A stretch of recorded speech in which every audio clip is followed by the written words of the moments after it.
ಎಲ್ಲ ವೀಕ್ಷಕ ಬಂಧುಗಳಿಗೆ ನಮಸ್ಕಾರ. ಬಹಳಷ್ಟು ಜನ ಕರೆಗಳನ್ನು ಮಾಡಿ ಮೆಸೇಜ್ಗಳನ್ನ ಮಾಡಿ ಆರ್ಥಿಕವಾಗಿ ನಾವು ಹಿಂದುಳಿದಿದ್ದೀವಿ. ಇವತ್ತಿನ ಈ ಕರೋನಾ ಕಾಲದಲ್ಲಿ ಬಹಳಷ್ಟು ಸಮಸ್ಯೆಗಳನ್ನ ನಾವು ಎದುರಿಸ್ತಾ ಇದ್ದೀವಿ. ಇದರಿಂದ ಆರ್ಥಿಕ ಹಿನ್ನಡೆ ಆಗಿ ನಮಗೆ ಒಂದೊತ್ತು ಊಟಕ್ಕೂ ಕೂಡ ಬಹಳಷ್ಟು ಸಮಸ್ಯೆ ಆಗಿದೆ. ಕೆಲಸ ಇಲ್ಲ, ಕಾರ್ಯ ಇಲ್ಲ, ಉದ್ಯೋಗ ಇಲ್ಲ, ವ್ಯವಹಾರ ಇಲ್ಲ, ವ್ಯಾಪಾರ ಇಲ್ಲ, ಭಾಳಷ್ಟು ಸಮಸ್ಯೆಗಳನ್ನು ಇವತ್ತು ಹೇಳ್ಕೊಳ್ತಾ ಇದ್ದಾರೆ. ಆದರೆ ಸಮಸ್ಯೆಗಳ ಮೂಲಗಳು ನಮ್ಮಿಂದನೇ ಉತ್ಪತ್ತಿ ಆಗುತ್ತೆ ಅನ್ನತಕ್ಕಂಥ ಸತ್ಯವನ್ನು ನಾವು ಕಾರ್ಯಕ್ರಮ ಮುಖಾಂತರ ಭಾಳಷ್ಟು ಕಾರ್ಯಕ್ರಮದಲ್ಲಿ ಹೇಳ್ತಾನೆ ಇದ್ದೀವಿ. ಜನ್ಮದೋಷ ನಿವಾರಣೆ ಮಾಡ್ಕೊಳ್ಳಿ, ಜನ್ಮದೋಷ ನಿವಾರಣೆ ಮಾಡ್ಕೊಳ್ಳಿ ಅಂತೇಳಿ. ಜನ್ಮದೋಷ ಅಂತಕ್ಕಂಥ ಒಂದು ಪರಿಕಲ್ಪನೆಯೇ ನಮ್ಮಲ್ಲಿ ಇಲ್ಲ ಅಂತಂದಾಗ ನಾವು ಹುಟ್ಟುಬಿಟ್ಟಿದ್ದೀವಿ, ನಮಗೆಲ್ಲ ನಡೆಯುತ್ತೆ, ನಾವು ರಾಜರಾಗಿರ್ತೀವಿ, ನಾವು ರಾಣಿಯಾಗಿರ್ತೀವಿ ಅಂತಂದರೆ ಖಂಡಿತ ಸಾಧ್ಯ ಇಲ್ಲ. ಅದರಲ್ಲಿ ಒಂದಷ್ಟು ಲೋಪದೋಷಗಳನ್ನು ನಾವು ಗುರುತಿಸ್ಕೊಳ್ದೆ ಹೋದರೆ ನಾವು ಅಂದ್ಕೊಡ್ತಕ್ಕಂಥೆಲ್ಲ ವಿಚಾರಗಳು ನಮಗೆ ಗೊತ್ತಿಲ್ಲದೇ ನಮಗೆ ಕೈ ಬಿಟ್ಟು ಹೋಗ್ತಿರ್ತದೆ. ನಾವು ಅಂದ್ಕೊಡ್ತಕ್ಕಂಥ ಹಲವಾರು ಆಸೆ ಆಕಾಂಕ್ಷೆಗಳು ಇವತ್ತು ಮಂಗಮಾಯ ಆಗ್ತಿರ್ತದೆ. ಹಾಗಿದ್ದಾಗ ನಾವು ಎಲ್ಲೋ ಒಂದು ಕಡೆ ಎಡುತ್ತಾ ಇದ್ದೀವಿ, ನಮ್ಮಲ್ಲಿ ಒಂದು ಸಮಸ್ಯೆ ಬರೋದಕ್ಕೆ ಮುಂಚಿತವಾಗಿ ನಮಗೆ ಗೊತ್ತಾಗ್ತದೆ, ಆ ಸಮಸ್ಯೆಯ ಮೂಲ ನಮ್ಮಲ್ಲೇ ಇದೆ ಅಂತಕ್ಕಂಥದ್ದನ್ನ ಎಲ್ಲಿವರೆಗೂ ನೀವು ತಿಳ್ಕೊಳ್ಳಲ್ಲ, ಅಲ್ಲಿವರೆಗೂ ಈ ಕಾಲದೋಷಗಳಿಗೆ, ಕಾಲ ದೆಸೆಗಳಲ್ಲಿ ಬರ್ತಕ್ಕಂಥ ಕಾಲದೋಷಗಳಿಗೆ ನಾವು ಸಿಕ್ಕಾಕೊಂಡಾಗ ನಮಗೆ ಬಹಳಷ್ಟು ವಿಪರೀತವಾಗಿರ್ತಕ್ಕಂಥ ಸಮಸ್ಯೆಗಳು ನಮಗೆ ಎದುರಾಗ್ತದೆ. ಹಾಗಿದ್ದಾಗ ಪ್ರಪಂಚದಲ್ಲಿ ಯಾರೂ ಫೇಸ್ ಮಾಡತಕ್ಕಂಥದ್ದು ಏನು ನಾವು ಫೇಸ್ ಮಾಡ್ತಲ್ಲ, ಎಲ್ಲರೂ ಫೇಸ್ ಮಾಡೋದನ್ನ ನಾವು ಫೇಸ್ ಮಾಡ್ತಾ ಇರ್ತೀವಿ. ಆದರೆ ಕೆಲವರಿಗೆ ಅದು ತುಂಬ ಅತೀವಾದಂತಹ ದುಃಖವಾಗ್ಬೋದು, ಅತೀವಾದಂತಹ ಕಷ್ಟ ಆಗ್ಬೋದು. ಕೆಲವರು ಧೈರ್ಯದಿಂದ ಅದನ್ನು ಎದುರಿಸ್ತಕ್ಕಂತಹ ಛಲವಂತರಾಗಿರ್ಬೋದು. ಕೆಲವರು ತುಂಬ ಸೂಕ್ಷ್ಮ ಅನಿಸಿರ್ತಕ್ಕಂಥವ್ರು, ಅಯ್ಯೋ ಜೀವನವೇ ಮುಗಿದೋಯ್ತು, ನನಗೆ ಇನ್ನೇನು ಬದುಕೋದೇ ಬೇಡ ಅಂತೇಳಿ ಆತ್ಮಹತ್ಯೆಗೆ ಶರಣಾಗ್ತಕ್ಕಂತಹ ಲೆಕ್ಕಾಚಾರಗಳಿರ್ಬೋದು. ಇವತ್ತು ಪ್ರಪಂಚದಲ್ಲಿ ದಿನನಿತ್ಯ ನೋಡ್ತಾ ಇರ್ತೀವಿ ನಾವು. ಅದಕ್ಕೆ ದೊಡ್ಡವರು ಹೇಳ್ತಾರೆ, ಮನುಷ್ಯನ ಕಷ್ಟ ಬರ್ದಿನ್ ಯಾರಿಗೆ ಬರುತ್ತೆ? ಹೌದು, ಮನುಷ್ಯನ ಕಷ್ಟ ಬರ್ದಿನ್ ಯಾರಿಗೆ ಬರುತ್ತೆ? ಮರಕ್ಕೆ ಬರ್ತದೆ, ಮರಕ್ಕೂ ಕಷ್ಟ ಬರ್ತದೆ, ಅದ್ರದ್ದೊಂದು ಕರ್ಮ ಅಂತ ಇರ್ತದೆ. ಎಲ್ಲರಿಗೂ, ಎಲ್ಲ ಜೀವಿಗಳಿಗೂ, ಎಲ್ಲ ಕ್ರಿಮಿಕೀಟಗಳಿಗೂ, ಎಲ್ಲ ಪ್ರಾಣಿ ಪಕ್ಷಿಗಳಿಗೂ, ಎಲ್ಲ ಮನುಷ್ಯರಿಗೂ ಕೂಡ ಒಂದಲ್ಲ ಒಂದು ವಿಧಿ ಹಣೆ ಬರೋ ಅಂತಕ್ಕಂಥದ್ದು ಇದ್ದೇ ಇರ್ತದೆ. ಅದರಲ್ಲಿ ಬಹಳ ಮುಖ್ಯವಾಗಿ ಇರ್ತಕ್ಕಂಥದ್ದು, ನಾನು ಭಾಳಷ್ಟು ಕಾರ್ಯಕ್ರಮ ಹೇಳಿದ್ದೀನಿ, ಜಾತಕ ತಗೊಂಡು ನೋಡ್ಕೊಂಡಾಗ 159 ನೋಡ್ಕೊಳ್ಳಿ ಅಂತೇಳಿ. ಆ 159 ನೋಡ್ಕೊಂಡಿಲ್ಲ ಅಂತಂದಾಗ ನಮಗೆ ಜೀವನದ ಒಂದು ಬೆಳವಣಿಗೆ, ಅಭಿವೃದ್ಧಿ ಯಾವ ರೀತಿ ಇದೆ ಅನ್ನೋದು ಲೆಕ್ಕಾಚಾರವೇ ನಮಗೆ ಗೊತ್ತಿಲ್ಲದೆ ಇದ್ದಾಗ ನಾವು ಕಾಲ ದೇಶಗಳಿಗೆ ಅಥವಾ ಆ ಜನ್ಮದೋಷಗಳ ಪ್ರಭಾವಕ್ಕೆ ಸಿಕ್ಕಾಕೊಂಡಾಗ ನಾವು ಹಲವಾರು ಸಮಸ್ಯೆಗಳನ್ನು ಎದುರಿಸ್ತೀವಿ. ಅಂದರೆ ಯಾರಾದರೂ ಎದುರಿಸಿ ಸಮಸ್ಯೆನ ಅಂತ ಹೇಳಿದಾರ? ಖಂಡಿತ ಯಾರೂ ಹೇಳಿಲ್ಲ. ಆದರೆ ಆ ಸಮಸ್ಯೆಯ ಮೂಲವನ್ನು ಮೊದಲ ಹಂತ ತಿಳ್ಕೊಳ್ತಕ್ಕಂತಹ ಜಾತಕವನ್ನು ಬರೆಸಿ ಅಂತ ಹೇಳಿದ್ದಾನೆ. ಆ ಜಾತಕನೂ ಬರೆಸಲ್ಲ, ಅದರ ಮೂಲ ಉದ್ದೇಶ ತಿಳ್ಕೊಳ್ಳಲ್ಲ, ಒಳ್ಳೆ ಭಾಗ ಎಷ್ಟಿದೆ, ಕೆಟ್ಟ ಭಾಗ ಎಷ್ಟಿದೆ ಅದು ತಿಳ್ಕೊಳ್ಳಲ್ಲ ಅಂತಂದರೆ ಯಾವ ಭಗವಂತ ಬಂದು ನಿಮ್ಗೆ ಬರೆಸ್ಬೇಕು ಹೇಳಿ ನೋಡೋಣ, ಯಾವ ಭಗವಂತ ಬಂದು ನಿಮ್ಗೆ ಕಾಪಾಡಬೇಕು ಹೇಳಿ ನೋಡೋಣ? ಎಲ್ಲವನ್ನು ಕೊಟ್ಬಿಟ್ಟಿರ್ತಾನೆ. ಯಾಕಂದ್ರೆ ಇದು ಮೊದಲೇ ವಿಧಿ ನಿರ್ಣಯ ಆಗೋಗಿದೆ ನೋಡಿ. ಇವತ್ತು 23/8/2021 ಅಂದರೆ ಇದು ನಿರ್ಣಯ ಆಗೋಗಿದೆ ಆಲ್ರೆಡಿ. ಇದನ್ನ ಯಾರು ಚೇಂಜ್ ಮಾಡೋಕ್ಕಾಗಲ್ಲ. ಶತಭಿಷ ನಕ್ಷತ್ರ, ಮಕರ ರಾಶಿ, ನಾವು ಕಾರ್ಯಕ್ರಮ ಮಾಡ್ತಕ್ಕಂಥ ಸಂದರ್ಭಕ್ಕೆ ಫಿಕ್ಸ್ ಆಗಿದೆ ಅಂದ್ರೆ ಅದು ಫಿಕ್ಸೇ. ಅದು ಅಂದರೆ ಅದು ಚಲಿಸ್ತಾ ಹೋಗ್ತಿರ್ತದೆ, ಒಬ್ಬರಿಂದೊಬ್ರಿಗೆ ಚಲಿಸ್ತಾ ಹೋಗ್ತಿರ್ತದೆ. ಆ ಚಲಿಸ್ತಕ್ಕಂಥ ಗ್ರಹಗಳಲ್ಲಿ ನಮ್ಮ ಜನ್ಮ ಕಾಲ ಆದಾಗ ಆ ಚಲಿಸ್ತಕ್ಕಂಥ ಗ್ರಹ ಪ್ರಭಾವಗಳಲ್ಲಿ ಒಳ್ಳೆಯ ಭಾಗ ಎಷ್ಟಿದೆ, ಕೆಟ್ಟ ಭಾಗ ಎಷ್ಟಿದೆ ನೋಡ್ಕೋಬೇಕು. ಈಗ 23 ಮೊದಲನೇ ಹಂತ ಒಳ್ಳೆ ಭಾಗ ಅಂತ ಹೇಳಿದೆ, ಎರಡನೇ ಭಾಗ ಮಂಗಳ ಸರಿ ಇಲ್ಲ ಅಂತ ಹೇಳಿದೆ. ಸೊ ಇದು ಸೃಷ್ಟಿ ನಿಯಮ, ಇದನ್ನ ಚೇಂಜ್ ಮಾಡ್ಕೊಳಕ್ಕಾಗಲ್ಲ ನಾವು. ಆದರೆ ಯಾವ ಥರ ಚೇಂಜ್ ಮಾಡ್ಬೋದು ಅಂದ್ರೆ ನಮ್ಮ ಗ್ರಹಗತಿಗಳ ಒಂದು ಪ್ರಭಾವಗಳು, ಕೆಟ್ಟ ಪ್ರಭಾವಗಳನ್ನು ವೈದಿಕ ರೀತಿ ಭಗವಂತನ ಆರಾಧನೆ ಮಾಡೋ ಮುಖಾಂತರ, ಅದರಲ್ಲೂ ಭಗವಂತ ಅಂದ್ರೆ ಎಲ್ಲ ಭಗವಂತ ಅಲ್ಲ. ಕೆಲವರು ಹೇಳ್ತಾರೆ ನಾನು ಹುಟ್ಟಿದಾಗಿಂದ ಕೊನೆಯವರೆಗೂ ಬಹಳ ಪೂಜೆ ಮಾಡ್ತಾ ಇದ್ದೀನಿ ಅಂತ. ನೀವು ಹುಟ್ಟಿದಾಗಿಂದ ಕೊನೆಯವರೆಗೂ ಬಹಳ ಪೂಜೆ ಮಾಡ್ತಾ ಇರ್ಬೋದು, ಇಲ್ಲ ಅಂತ ನಾನು ಹೇಳೋದಿಲ್ಲ. ಆದರೆ ಪರ್ಟಿಕ್ಯುಲರ್ಗೆ ಯಾವ ದೈವಕ್ಕೆ ಯಾವ ಆರಾಧನೆಯನ್ನು ಮಾಡ್ತಿದ್ದೀರಿ, ಯಾವ ಕಷ್ಟಗಳಿಗೆ ಯಾವ ದೈವವನ್ನು ಇಟ್ಕೊಂಡಿದ್ದೀರಿ, ಯಾವ ದೈವಕ್ಕೆ ಯಾವ ರೀತಿ ಪರಿಹಾರಗಳು ಮಾಡ್ಕೊಂಡಿದ್ದೀರಿ ಅಂತಕ್ಕಂಥದ್ದು ವೆರಿ ವೆರಿ ಇಂಪಾರ್ಟೆಂಟ್. ಇಲ್ಲಿ ಒಬ್ಬನೇ ವೆಂಕಟೇಶ್ವರ ಇಲ್ಲ, ಇಲ್ಲಿ ಒಬ್ಬನೇ ಶಿವ ಇಲ್ಲ, ಇಲ್ಲಿ ಒಬ್ಬನೇ ಬ್ರಹ್ಮ ಇಲ್ಲ, ಒಬ್ಬಳೇ ದುರ್ಗೆ ಇಲ್ಲ, ಇಲ್ಲಿ 33 ಕೋಟಿ ದೇವತೆಗಳಿದ್ದಾರೆ. ಹಾಗಂತ ಎಲ್ಲರಿಗೂ ಪೂಜೆ ಮಾಡಿ ಅಂತ ಹೇಳ್ಕೊಡ್ತಿಲ್ಲ ನಾವು. ನಮ್ಮನ್ನು ಆಳ್ತಕ್ಕಂಥ ಗ್ರಹಗತಿಗಳು 9 ಗ್ರಹಗಳಿದ್ದಾವೆ, 27 ನಕ್ಷತ್ರಗಳಿದ್ದಾವೆ. ಆ 9 ಗ್ರಹಗಳು 27 ನಕ್ಷತ್ರಗಳ ಸಮ್ಮಿಲನವೇ ಡೇಟು, ಟೈಮು, ಗಳಿಗೆ ಎಲ್ಲ ನಾವು ಹೇಳ್ತೀವಿ. ಹಾಗಿದ್ದಾಗ ಒಂದೊಂದು ಗ್ರಹಗಳಿಗೂ ಅದರದೇ ಅಂತ ಅಧಿದೇವತೆಗಳಿದ್ದಾರೆ. ಆ ಗ್ರಹ ಅಧಿದೇವತೆಗಳನ್ನ ಆ ಗ್ರಹ ಸಂಬಂಧಪಟ್ಟದ್ದು ತೊಂದರೆ ಕೊಟ್ಟಾಗ ನಾವು ಅದಕ್ಕೆ ಮೊರೆ ಹೋಗ್ಬೇಕಾಗ್ತದೆ. ಇಲ್ಲ ನಾನು ವೆಂಕಟೇಶ್ವರನೇ ಪೂಜೆ ಮಾಡ್ತೀನಿ ಅಂದ್ರೆ ನೀವು ವೆಂಕಟೇಶ್ವರನೇ ಪೂಜೆ ಮಾಡ್ಕೊಂಡಿರ್ಬೇಕು, ಆಯ್ತಾ? ಅವನು ಬೇರೆ ದೇವರ ಒಂದು ಪೂಜೆಗಳಿಗೆ ಅಥವಾ ಬೇರೆ ಗ್ರಹ ಸಂಬಂಧಪಟ್ಟಂತ ದೇವರುಗಳಿಗೆ ಅವನು ಅಲೋ ಮಾಡೋದಿಲ್ಲ. ಯಾಕಂದ್ರೆ ಇದೆಲ್ಲ ಅವ್ರು ನಿರ್ಮಾಣ ಮಾಡ್ಕೊಂಡಿರೋದು. ಈಗ ನಮ್ಮ ಏರಿಯಾ ಪ್ರಾಬ್ಲಮ್ ಹೋಗ್ಬಿಟ್ಟು ನಾವು ಮೋದಿ ಅವ್ರಿಗೆ ಕೇಳಿದ್ರು ಬರ್ತದೆ, ಅದು ಹೇಳಿ ನೋಡೋಣ. ನಮ್ಮ ಏರಿಯಾ ಪ್ರಾಬ್ಲಮ್ಗೆ ನಮ್ಮ ಕಾರ್ಪೊರೇಟರ್ನ ಅಟೆಂಡ್ ಮಾಡ್ಬೇಕು ನಾವು. ನಮ್ಮ ಏರಿಯಾ MLA ಯಾರಿದ್ದಾರೆ ಅವ್ರನ್ನ ಅಟೆಂಡ್ ಮಾಡಬೇಕು.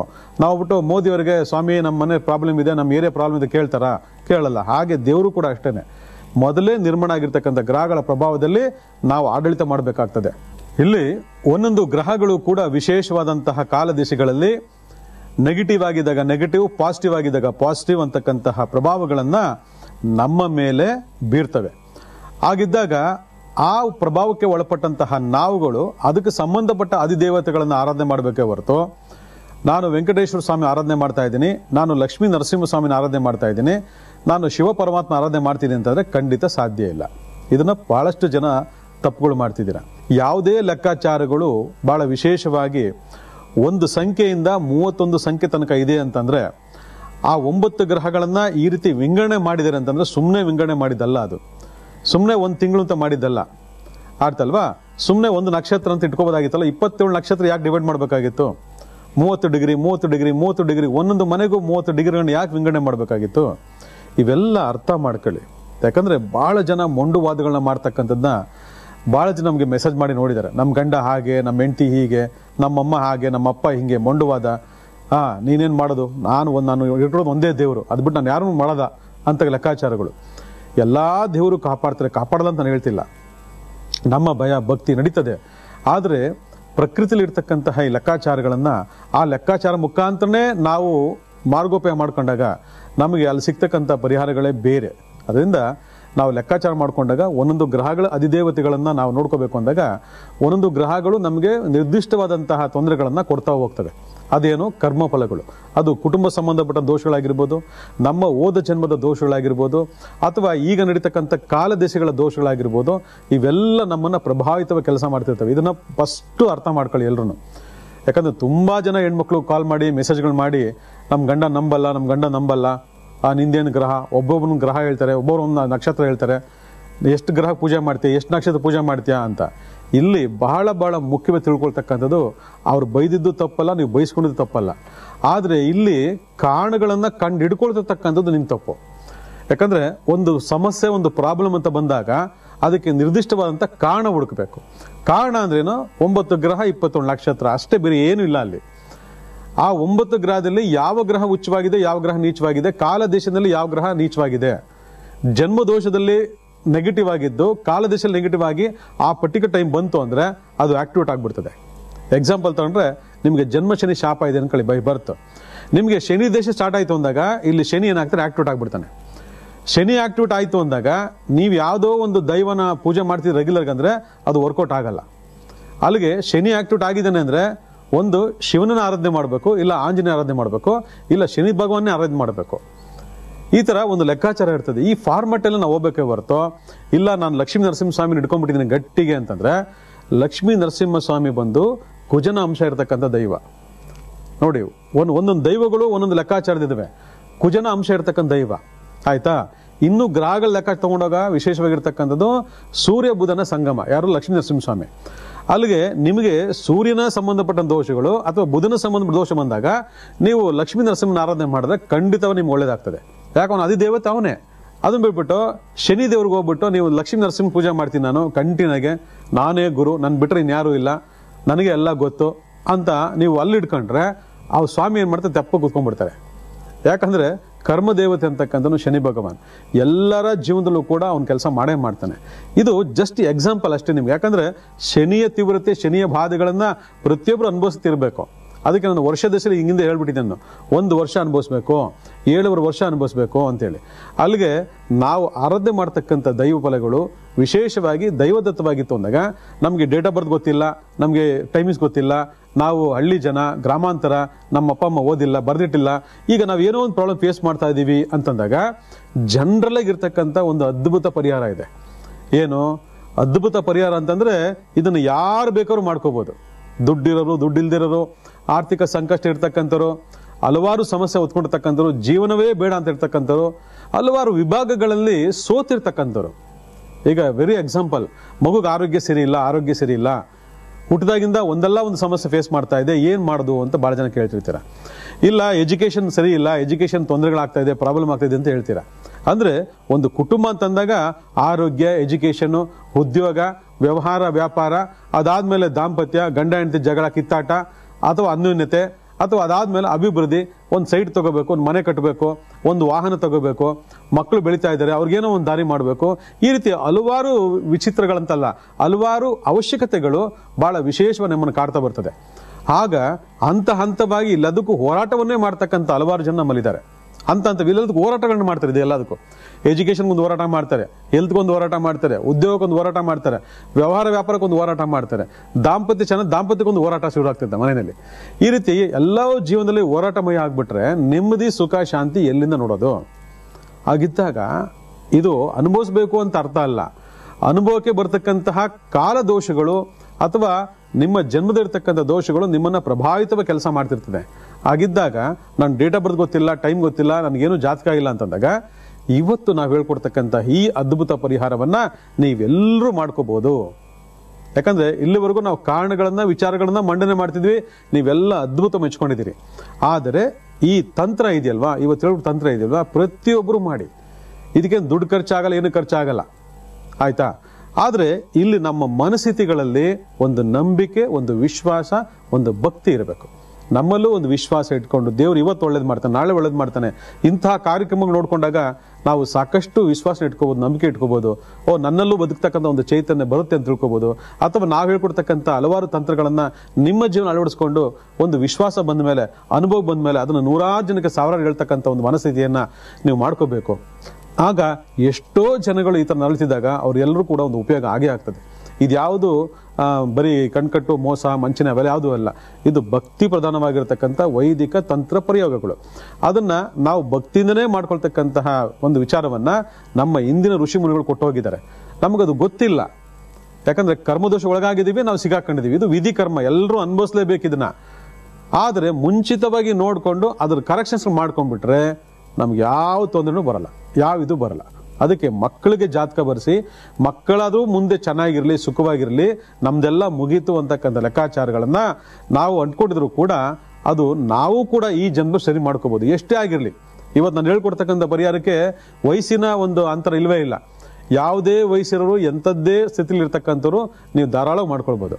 ಅದು ಏನ್ ಮಾಡ್ಕೋಬೇಕು ಅಂತ ಹೇಳ್ಕೊಡ್ತೀನಿ ನೋಡಿ. ಬಹಳ ವಿಶೇಷವಾಗಿ ಈ ತರ ಜೀವನದಲ್ಲಿ ಆರ್ಥಿಕ ಸಂಕಷ್ಟಗಳದ್ದು ಯಾವುದೇ ಇರಲಿ, ಜೀವನದಲ್ಲಿ ಆರ್ಥಿಕ ಸಂಕಷ್ಟಗಳದ್ದು ಯಾವುದೇ ಇರಲಿ, ಜೀವನದಲ್ಲಿ ನಡೀತಕ್ಕಂಥ ಯಾವುದೇ ಸಾಮಾಜಿಕ ಸಮಸ್ಯೆಗಳಾಗಿರ್ಬೋದು, ಅಥವಾ ಕುಟುಂಬ ಸಮಸ್ಯೆಗಳಾಗಿರ್ಬೋದು, ಅಥವಾ ಮಾನಸಿಕ ಸಮಸ್ಯೆಗಳಾಗಿರ್ಬೋದು, ಅಥವಾ ದೈಹಿಕ ಸಮಸ್ಯೆಗಳಾಗಿರ್ಬೋದು, ಎಲ್ಲವನ್ನೂ ಮನುಷ್ಯ ಒಂದಲ್ಲ ಒಂದು ಕಾಲಕ್ರಮದಲ್ಲಿ ಅನುಭವಿಸಿ ತಿರ್ಬೇಕಂತೆ.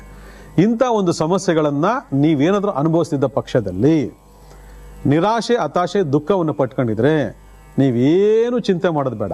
ಅದಕ್ಕೆ ಬಹಳ ವಿಶೇಷ ಮಾಡ್ತಕ್ಕಂಥ ತಂತ್ರ ಏನಂದ್ರೆ, ಶನಿವಾರ ಮತ್ತೆ ಭಾನುವಾರ ಮತ್ತೆ ಮಂಗಳವಾರ ಅರಳಿ ಮರಕ್ಕೆ ಹೋಗ್ಬಿಟ್ಟು ವಿಶೇಷವಾಗಿ ಹೋಗ್ಬೇಕಾದ್ರೆ ಸಕ್ಕರೆ ತಗೊಂಡೋಗ್ಬಿಟ್ಟು ಆ ಸಕ್ಕರೆನ ಒಂದು ವಿಳ್ಳೆದೆಲೆ ತೋರಿಸ್ತಾ ಇದೆ ನೋಡಿ, ವಿಳ್ಳೆದೆಲೆ.